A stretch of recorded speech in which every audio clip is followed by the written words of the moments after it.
This is Wall Street Week. I'm David Weston, bringing you stories of capitalism. China and the United States are playing a high-stakes poker game over rare earths. We go to South America to see whether Brazil may provide the U.S. with a winning hand. Plus, we're used to tracking prices in capital markets moment by moment. Why not the same for our groceries? A supermarket chain in Norway points the way to dynamic pricing for all sorts of goods and services. And Trump's cuts to federal agencies hit the people who oversee safety for mine workers and firemen. Are we going too far, even for those being overseen? But we begin with a conversation with Nobel Prize-winning economist Paul Krugman, former New York Times columnist and a professor at the City University of New York. We spoke to him about the American economy and the costs and benefits of the Trump administration's policies. Starting the day I take the oath of office, I will rapidly drive prices down and we will make America affordable again. In the campaign, the big promise by Donald Trump was that he was going to bring down prices and make America affordable again.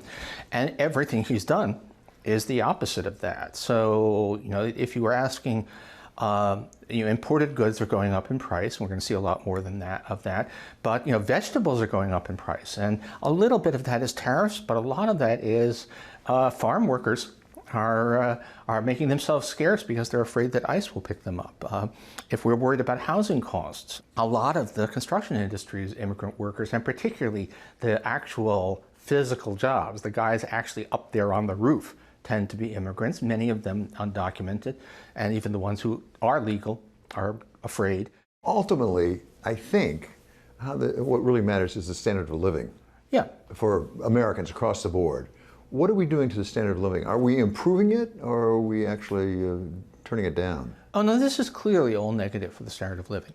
You're making, when you put a tariff on, one way of putting it, the sort of standard economist, Econ 101 thing is, you're taking things that we do relatively badly and other countries do relatively well, and we're insisting that those things be done here, which raises costs, reduces our standard of living.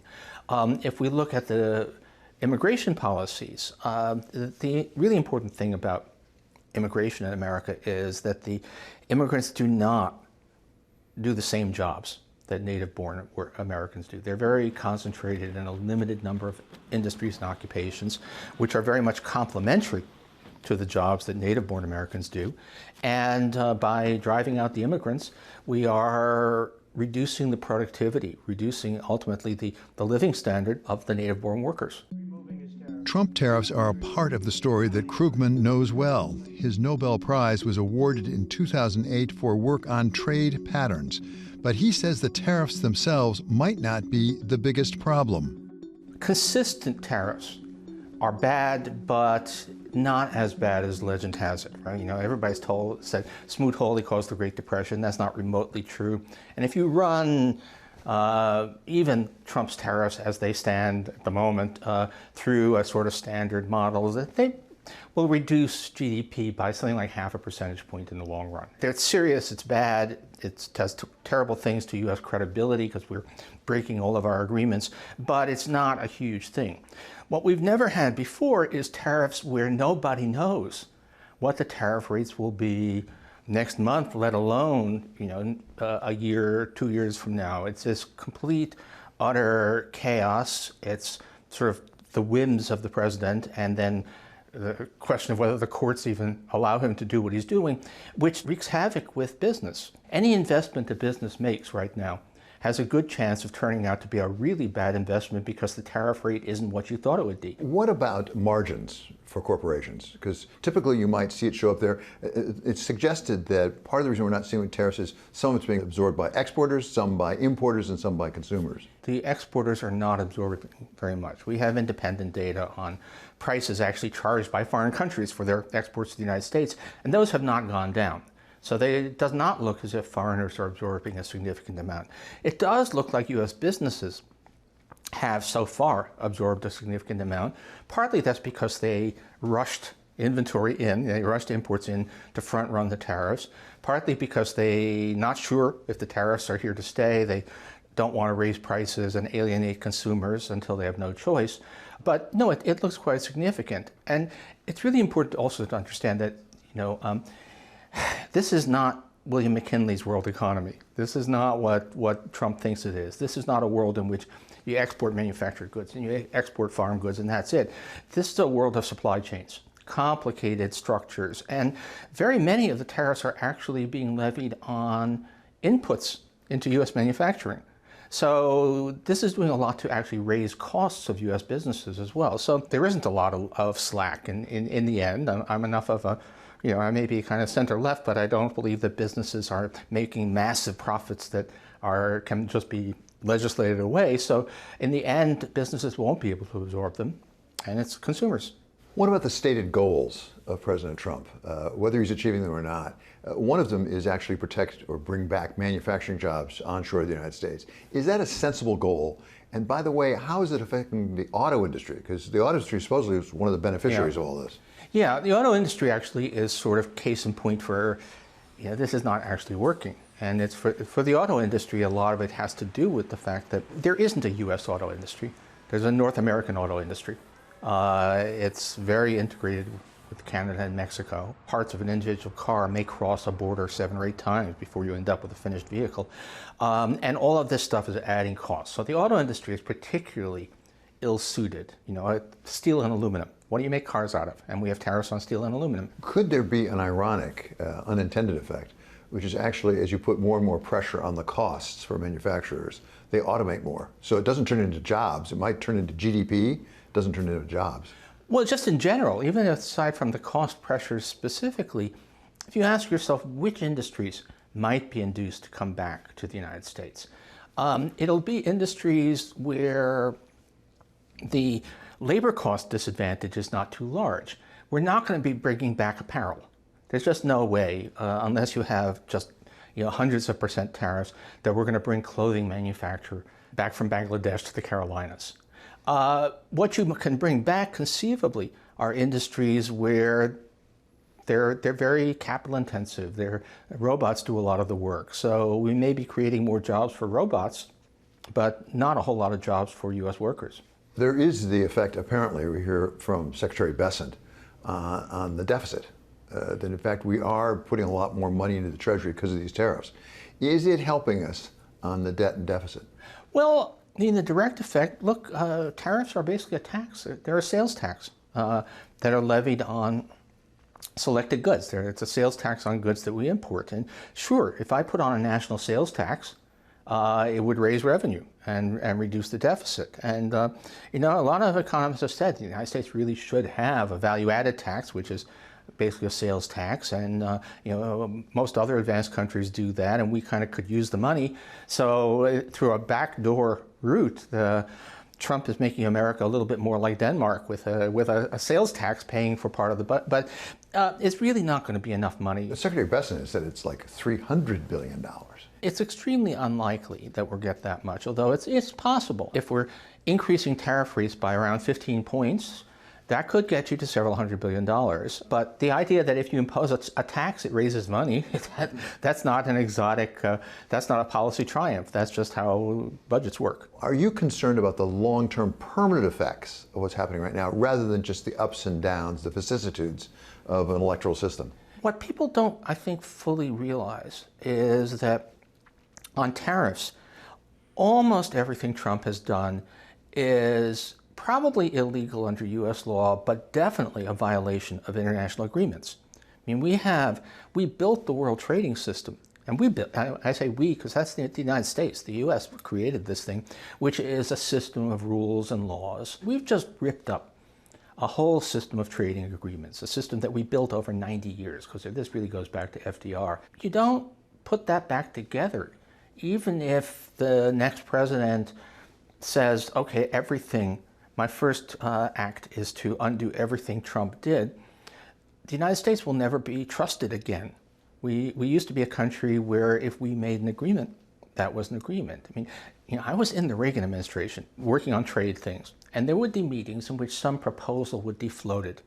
And the guy from the U.S. Trade Representative's office would say that would be GATT illegal. General Agreement on Tariffs and Trade, which binds this, and end of discussion. In the Reagan administration, if it was a violation of our international agreements, we didn't do it. This administration doesn't care. They don't even try to justify violating these agreements. Even as the Trump administration charts a very different economic path for the U.S. overall, Krugman's home city of New York is facing its own potential shift.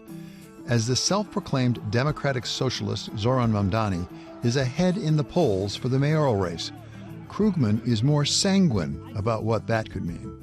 What we call a socialist in America, it would be just kind of a social democrat in Europe. It's really not extreme. Some of his proposals might be a little, I'm not sure about the rent stuff. I actually don't think that opening some city-run groceries is a problem. And in practice, he would almost surely govern pretty much just a slightly more populist version of what we have. I don't think we need to worry about radical change. But the rent stuff, as you called it, if the problem is affordability of housing in New York, really freezing rents is not traditionally the way to get more housing stock built. Yeah, but what he's talking about is not freezing all rents. He's talking about stabilizing stuff that's already rent controlled. And so it's really, it's a policy at the margin. It's probably not likely to have much effect on housing construction. And it does sound, from other things he said, that he really would try to get a lot of housing built. And that's the important thing. I'm not really worried about that. And it's, the panic over what really wouldn't be very different from the way New York City has been governed is all wrong. And it would take a lot to really ruin this city. The resilience of New York City has just been amazing over the years. Coming up, what if our supermarket could change its prices several times a day depending on market conditions? We look at the economics of dynamic pricing and why it might be a good deal for both buyers and sellers.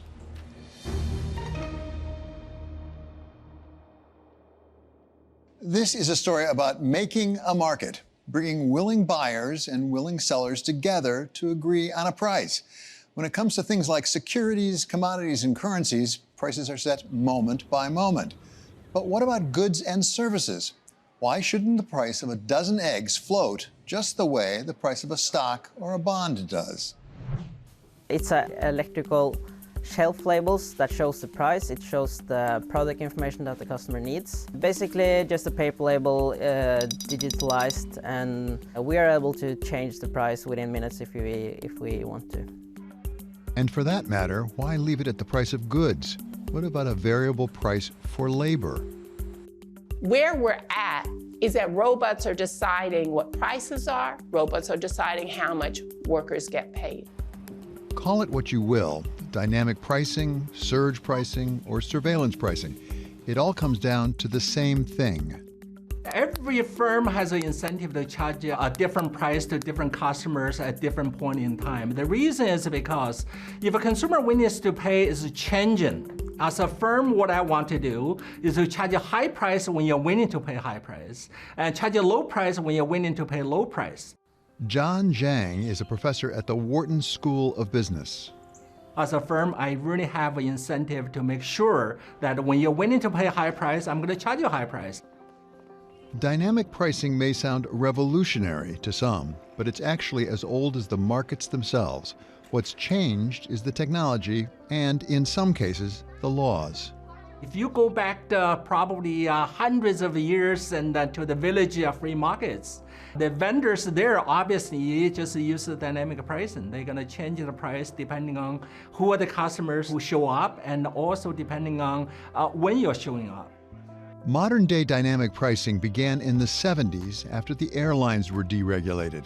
Nowadays, it can mean charging different prices based on overall demand at different times, or even charging different individual buyers according to their willingness to pay. Variable pricing basically means that as a firm, I'm going to charge you different prices for different products in different usage occasions, and also depending on who the customers they are dealing with. Dynamic pricing, if you look at it, and really has multiple dimensions. And you don't just change the price over time. You also charge different prices across different products you have to sell. And also for the same product, you may actually charge different prices across different customers. For the same customer, you also charge different prices over time. In Norway, supermarket chain Rema 1000 has been using dynamic pricing since 2012 across its 680 retail stores. Parthap Sandhu is Rema 1000's head of pricing.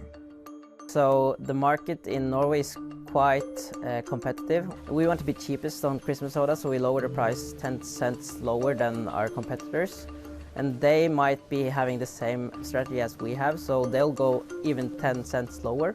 And then we get these kind of race to the bottom situations where we try to beat each other and the price gets really, really low. Basically, you get lower price when the demand is high. So we don't set the price up when the demand is high. We rather set the price low when the demand is high. Charging what the market will bear makes good sense from the perspective of a seller like Rema 1000. It can help make sure that it's not being undercut by competitors and that no money gets left on the table. But the buyers whose money is being taken have not always been as enthusiastic. Wendy's flirted with this idea of doing the surge pricing for burgers, and they're trying to learn from the Uber. Uber, of course, in this particular situation, the surge pricing really helps the consumers. So there wasn't a whole lot of backlash. When you surge pricing, on the one hand, you're going to manage the demand. Simply because more people probably would decide that they're not going to take a Uber, they're going to take a subway, take a bus, and so on and so forth. Most importantly, surge pricing will help you to draw more cars into Manhattan so that supply for the cars will increase. Every customer who want to take a Uber and actually have access to a Uber. In Wendy's case, that's not the situation. When you surge pricing at lunchtime when people are hungry, okay, you don't necessarily increase your supply in any way. And consumers don't see any benefit in that surge pricing. So that's why there's huge backlash from the marketplace. It's not just the Wendy's experience that's drawn attention. In the U.S., Senators Elizabeth Warren and Robert Casey took issue with Kroger's use of electronic shelf labels and dynamic pricing, saying widespread adoption of digital price tags appears poised to enable large grocery stores to squeeze consumers to increase profits. But despite some complaints, Professor Zhang says that dynamic pricing is not always bad for the consumer. For instance, for the train tickets from Philadelphia to New York, okay, the price can vary between $10 all the way up to $200. If you're vigilant, if you know what you're doing, if you really pay attention to the pricing, and you may actually get the chance to buy a train ticket from Philadelphia to New York at the price of $10. I know my son is very good at doing this nowadays because he does travel quite a bit and between Philadelphia and New York. So in that sense, that indeed that uncertainty in this kind of a situation, if you know what you're doing, if you want to make an effort, it could be beneficial to you as a consumer. Dynamic pricing can benefit the seller of airline tickets or supermarket items, but what if the thing being sold is your labor? How might dynamic pricing work if applied to how much we make for a living? The question is not hypothetical. Any contractor or freelancer will tell you how their take-home pay can change depending on the day. But for some workers, it comes down to the minute or even the second. So a couple of years ago, Lyft and Uber moved into what's called algorithmic pricing. So in other words, there is no percentage that we actually get of the fare, and there is no rate card that tells you how much you're going to make per mile, how much you're going to make per minute. On the driver's side, you'd think, oh, well, that'll be good for drivers, or maybe they're charging me a lot, but my driver will get that. No, because guess what they're looking for us, is our lowest fare point. So let's say you tend to take whatever ride comes across. They will pay you lower and lower and lower. It's death for us. So if you see a 20-mile ride come in and they're gonna pay you $10 for that, that's 50 cents a mile, period. You're losing money on that. I think for me, as as Americans, we want innovations. We want to be able to rely on tech. We love our phones. All of that is really good, but we really have to look at some of the downstream that isn't good about this tech in order to bring it home, to protect consumers, to protect our environment, to protect workers' rights. I think that for employees, salaries have always been dynamic, and especially in an inflationary environment, you know that the salary are on the rise, and even though that real wages may or may not actually increase. Zhang says that dynamic pricing is also a double-edged sword. Even though it can give companies more ways to compete, it can also push them to compete away their margins if they're not careful. Dynamic pricing, surprisingly, is always good for a firm in the short term. If you know what you're doing, and if you can identify when a customer is willing to pay high price or low price, and you have a good way to implement it, it's always good for you, simply because you're going to generate more incremental revenues. You're going to, in fact, increase your profitability for sure. But one downside with dynamic pricing is this. You look at the airline industry, for instance, it's probably one of the earliest and the most sophisticated industry where dynamic pricing was introduced. But if you look at the cumulative profitability for airline industry, and since deregulation in 1978, you know that in fact that the cumulative profitability is either zero or slightly negative. Okay, so there we see that the industry that's very sophisticated in dynamic pricing, yet that the whole industry seems to be suffering because of it. And there is good reason for that. And the reason is because unilaterally as a firm, you want to implement dynamic pricing no matter what other firms are doing. One key consideration for firms looking to introduce dynamic pricing, it matters when you do it. Such as, for example, when people may be expecting some higher prices because of tariffs. If you look at the tariff situation, the pricing environment is really becoming more uncertain, and most importantly, that and we are putting into a inflationary environment. You can imagine that in an inflationary environment, consumers tend to be more forgiving for any price increase. And they certainly would be more forgiving and for price variations. And so because of that, you can imagine as a firm, if I always want to embrace dynamic pricing, this would be a good chance. And simply because if I vary the price, the consumers probably will not mind as much. And most importantly, that if I raise the price, and I have an alibi to tell consumers. And even more important than picking the right time to move to dynamic pricing may be positioning it the right way for your customers. You want to do the dynamic discounting, I think that's a good way to do it. In fact, you look at the way that firms implement dynamic pricing, the mistake they're making is basically that, our price is going to go up and down, right? So that's one way to do it. The other way to do it is basically say, we have this price, that's a regular price, we just offer dynamic discounts. Right, over time, and everybody gets a trophy. And so that in that situation, everybody feels better. Call it surge pricing, and it doesn't sound like there's much in it for the consumers. But dynamic discounts? That sounds more like we are all getting a trophy. Up next, rare earths are critical to our tech future, and China has had a corner on the market. We look for alternatives in Brazil.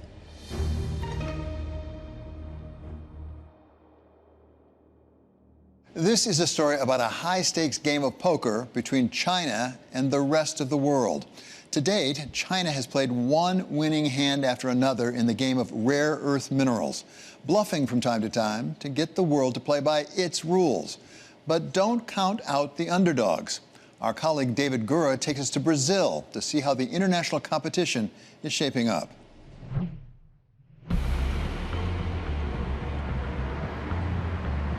This is a very pure concentrate of rare earths. It contains around 95% of concentration of rare earths. And in this bag, there's around 5 to 6% of dysprosium and terbium.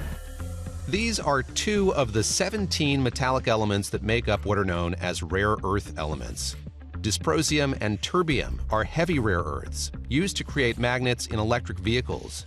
We went to Goiânia, Brazil, to see one step in the long process of turning clay into some of the most valuable material on the planet. But most of us already interact with rare earth elements every day. As the world becomes more electrical, we're going to be converting a lot of electricity into movement. No? We're seeing that in electric vehicles, we see that in wind turbines. We're going to see that a lot in robotics. So we care about the rare earths that go into the permanent magnets. Ramon Barua Costa is the CEO of Aclara Resources, a mining company based in Chile. This is the company's pilot plant in Brazil. Help me understand scales. Compare what you're producing here to what you would need to produce going forward. How far from that are you? It is very small. It is very small. We can process several tons of clays here, but out of 1 ton, we extract around 100 grams. No? So it's around 0.1% of production. So for demonstration purposes, it works very, very well. It will provide, this pilot plant also will provide the material that we need in order to prove our separation facility. Aclara gets mineral deposits that it processes, but what it can process is a drop in the bucket. China has an advantage because they have a type of deposit that is called an ionic clay, and they use it to extract these elements. They are so important and so scarce that China has been restricted precisely these elements. Brazil comes in a distant second behind China in deposits. But deposits are just one part of the story. Another more expensive part is processing the raw materials. And that's where China really calls the shots. We do know that they discovered the ionic clay deposits in the 1970s, so they have been mining these elements for 50 years now. We know that they are also extracting rare earths from Myanmar. And we know that in the case of heavy rare earths, the quota of production in China has been very stable for the last 15 years. In rare earths in general, they control around 60% of the market. In the case of heavy rare earths, it's probably very close to 100% of the market. China has also used its dominance in the rare earth supply chain to further its geopolitical ambitions, a tactic that Laura Taylor Kalle saw firsthand as Assistant Secretary of Defense for Industrial-Based Policy under President Biden. It's China that dominates in mining. When we take a look at processing of rare earth elements, it's also China, Malaysia, Japan that account for 100% of the processing, with China completely dominating that process. Taylor Kalle was responsible for setting America's rare earth strategy in the Biden administration. She remembers when the U.S. was holding the strongest hand. It was a time when the United States was the dominant producer of rare earth elements and processing, and over the years that has changed significantly. We are now importing 95% of our rare earths from China, including the ones that for a while, even including the ones that we use in major defense systems. So it's a very real vulnerability, and a very real vulnerability when we know and have seen a recent and over the years, China's willingness to use their dominance of rare earths, mining and processing to manipulate markets and to stymie competitors, global competitors. For the past 15 years, China has used its dominance in rare earths to get more favorable terms in trade deals. We need to continue this kind of minerals diplomacy, as well as take it into account in these economic and trade negotiations. Again, you could play hardball with Canada and with Japan and with other countries, South Africa, DRC, but they also have things that we need, including these rare earth elements, whether it's in the raw form in mining or also in potential processing capacity and industrial capacity. American policymakers also know that diplomacy alone isn't enough. Over the past 5 years, the U.S. has allocated hundreds of millions of dollars to rare earth processing plants and magnet factories, with President Trump picking up the baton from the Biden administration. I will also take historic action to dramatically expand production of critical minerals and rare earths here in the USA. The United States hasn't completely been out of the game and hasn't completely been blind to this. We also have I'll just speak within defense in particular, because I think it's an important national security case. Within defense, We have taken over the years the notion of looking at our defense in terms of short-term priorities, particularly under the Biden administration. According to the National Defense Industrial Strategy that I helped launch and author out of the Defense Department, we made a concerted push for a mine-to-magnet strategy for rare earth elements in particular, understanding that the F-35 magnets are a particular vulnerability, as well as other key systems like the Virginia-class submarines and the Columbia-class submarines. We made investments in MP materials through the Defense Logistics Agency, which administers the National Defense Stockpile, through the Defense Production Act, Title III, as well as through the Industrial Base Fund. All of these things are in existence now, and because of the investments that we made over the last 4 years, and in particular showing Congress that we could effectively use the authorities that we have as long as we had appropriations, I think we've gotten to a point where this administration can really run fast. But Taylor Kale admits that today it's become a game of catch-up for the U.S. I think from our standpoint, mining and processing of rare earths is messy, it's expensive, there's a lot of environmental issues that come up as a result. Sometimes it's a lot easier to import these things rather than to produce them domestically.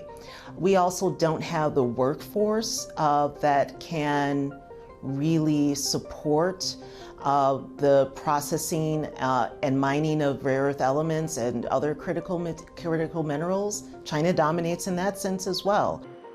Back in Brazil, Aclares Barua knows just how expensive and time-consuming it is to get a foothold in the rare earth supply chain. I think the work that we have been able to accomplish will allow us to have a marginal cost of production that is competitive with China. We have created a system called the circular mineral harvesting where we do not use explosives. There's no crushing and no milling, which are the two stages that consume most of the energy in the industry. We need to make the investment, and that cost of capital is adding to our cost of production, and that's where we lose competitiveness vis-a-vis China. So the name of the game right now is try to secure the lowest cost of capital possible. Governments play a fantastic role there. There are grants available. We've seen them deployed in several other companies. Low-cost loans will also help achieve that. And we at Aclara, we are prepared to pass through that lower cost of capital into our customers in order to become a producing asset. Brazil is doing its part to attract miners like Aclara to its mineral reserves. Essa questão dos minerais estratégicos, eles são tratados realmente com muita atenção, muito cuidado e muita estratégia por nós. Então, tudo que está acontecendo agora, esse contexto, nós já entendíamos, né, que de fato é uma ação extremamente pontual e importante para o Brasil e para o mundo, pelo potencial que o país tem. Inácio Melo is the president of Brazil's Geological Service, which is part of its Ministry of Mining. Quando se fala, né, de mudança, né, se pensa em minerais estratégicos. E essa estratégia nós já tínhamos antes de todo esse, né, esse contexto que se tem hoje. Isso, né, por conta do cuidado e do trabalho do presidente Lula e do ministro Alexandre Silveira, em parceria conosco. One of the agency's main functions is to map out the country's mineral resources, a critical first step in catching up with China. Even there, the odds are long. Em torno de 30% do país está mapeado, ou seja, nós entendemos que ainda não é uma quantidade grande, mas que com esse contrato que assinamos, com essa tecnologia extremamente avançada, que é a tecnologia que foi prospectada nos grandes players mundiais, como Austrália, Estados Unidos, Alemanha, Canadá. Com esta tecnologia, a nossa intenção é atrair investimentos seguros, né, sustentáveis, para que nós possamos avançar com terras raras e outros minérios que fazem parte de todo esse contexto. The reception that we have had in Brazil has been incredibly good, both from the federal government and from the local government of the state of Goiás. I think something that should not be taken for granted is that Brazil has a vision in terms of the role that they want to play in the future. And that is, I would call it a country vision. Everybody shares this. And so when you present them with a project like this, everyone wants to help. That need for a non-China rare earth supply chain is so great that among countries and companies, a competitive industry has morphed into a forced collaboration. Very recently, I saw an article that there were 40 rare earth companies already in Brazil. But again, we don't feel that they are a direct competition of ours, no? We care only about those who can produce heavy rare earths effectively. How we're differentiating ourselves, I think we have two main factors that make Aclara very different. We want to do it all, no? That opens strategic opportunities, commercial opportunities that other miners don't necessarily have. And the other thing that I believe is a very strong advantage of the Aclara proposition is our shareholders, no? Right now, the Hochschild Group owns 57% of Aclara, and the CAP Group owns 10% of Aclara. If I start with the Hochschild Group, this is a group that has more than 100 years operating in Latin America, doing mining, doing industry, doing innovation, and becoming suppliers, you know, of very sophisticated industries all around the world. So it's in our DNA to be long-term suppliers. And again, I think that what this industry is looking for is not molecules. No, they're not looking for neodymium, praseodymium, dysprosium, or terbium. They're looking for permanent magnets, no? So they need, and the key word right now, even much more than price, is reliability. Brazil is betting that it can offer that reliability to the world. Barua thinks Brazil has what could be a winning hand. It just has to play its cards right. Up next, the state of the U.S. housing market with economist Paul Krugman.